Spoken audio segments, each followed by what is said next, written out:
Welcome back to Yes a Tesla. Today we're going to be talking about supercharging versus charging at your house and what you should and maybe shouldn't do. Okay, so there's a common misconception that all electricity going into your car is good and efficient electricity. And let me let you know what that means.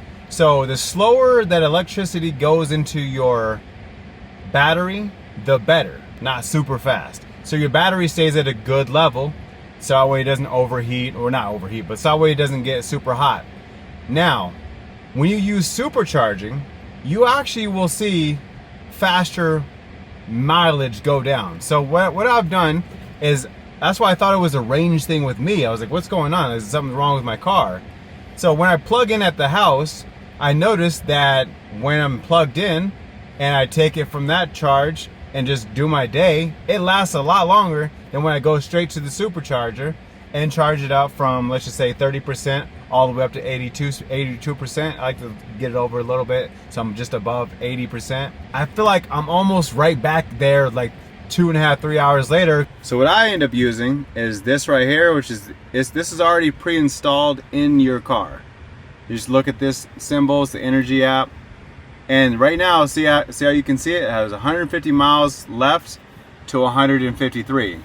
When I use supercharging, this number right here will be reflected by 20 to 30 miles. So it'll say like 120 left when it says 153 up there, which is crazy. Because I was like, am I tripping, or is that how it's supposed to go? Earlier today, this was actually at 185, and this right here was at 175. So it actually had more battery than what was listed right there, which is super weird to even think about. So how you drive, hence why this big spike is, I'm losing battery right there. I'm losing more battery at this level than I was at this level. This is the level that I'd seen where this reflected 10 miles above this right here. So the main difference is, as you can see, I'm sure this is the regen. I'm not sure if that's what it is. If that's regen going back in. But I still did highway miles. I still did slow, speed up, slow downs, things of that nature. So it's kind of crazy that this is reflecting at a better level than right over here. Now, I wasn't slamming it during these times. If you look at these spikes, it makes you think that I'm just flooring it everywhere I go. Trust me, I'm not. But I did go up more hills and do more driving, more highway for the most part. This is the most accurate way to be able to see how much battery you actually have left versus how much you have according to here. This will stress you out right here. So you click that right there and you click miles. Oops, hold on. There it goes. It says 43%. If my phone's on 43%, I'm guaranteed I'm going to plug it in. So I always keep it on miles because I don't like the way it is. It's so hard looking through my phone and trying to touch something. That's hilarious. Anyways, let's flip it back around. Now look at it. Shortly after the supercharger, it's 269 miles, 231 miles. A big difference from when I had it charged at the house versus having it charged through a supercharger. And the fact that it's 107 degrees outside. So when you get your battery at a really, especially if it's hot outside, like right now it's 106.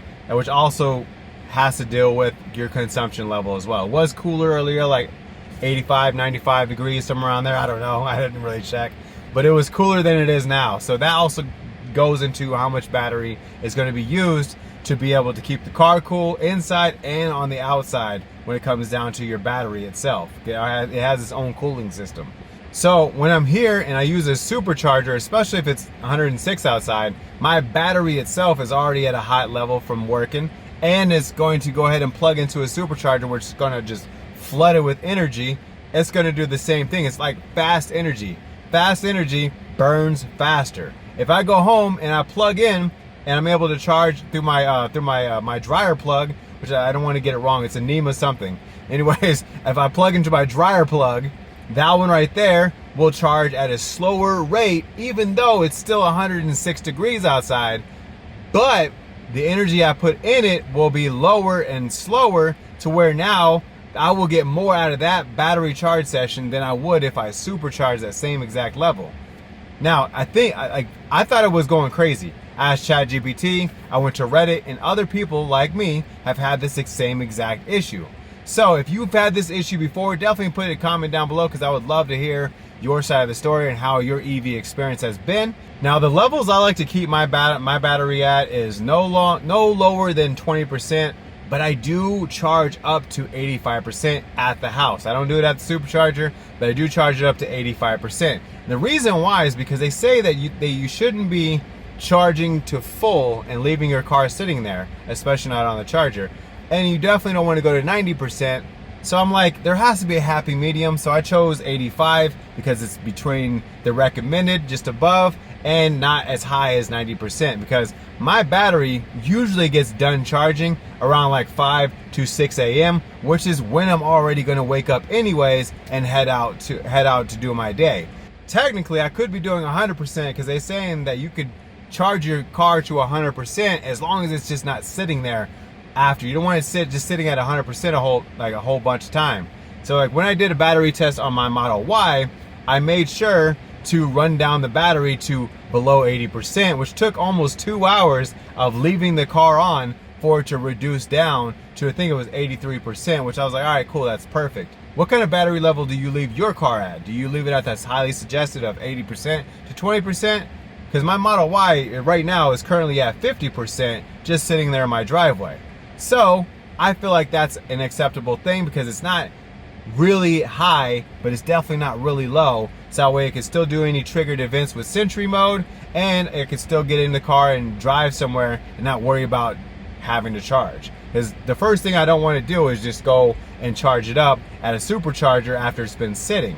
The great thing about electric vehicles is you can let them sit versus a gas-powered car. If you leave a gas-powered car just sitting there and not do an oil change or transmission change and all these things, it could really do damage to your actual engine. That's why it's highly suggested that if you're going to let it sit there for any notable amount of time, you want to do at least the fluid changes and get the engine running. And you should definitely start the car a few times. Make sure all the fluids are kind of running through the car. With an electric car, it kind of wakes up out of nowhere. When events happen, you can literally just leave it on the charger, which is highly suggested. Like if you're going to leave out of town for a month, you have to leave your car charged, but only leave it at a small amount, like to say 50-40%, so that way it's all good, versus trying to leave it at the 80%. That's really bad for your battery. My Model Y, I don't charge it past 80% for that one, but my Model 3, I do.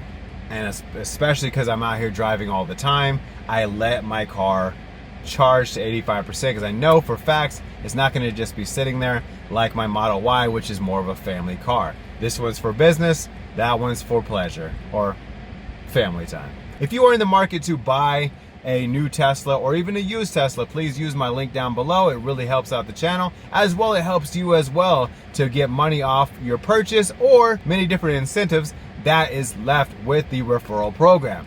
I appreciate you guys. Thank you so much for tuning in to yet another video by Yes a Tesla, and I'll see you on the next one.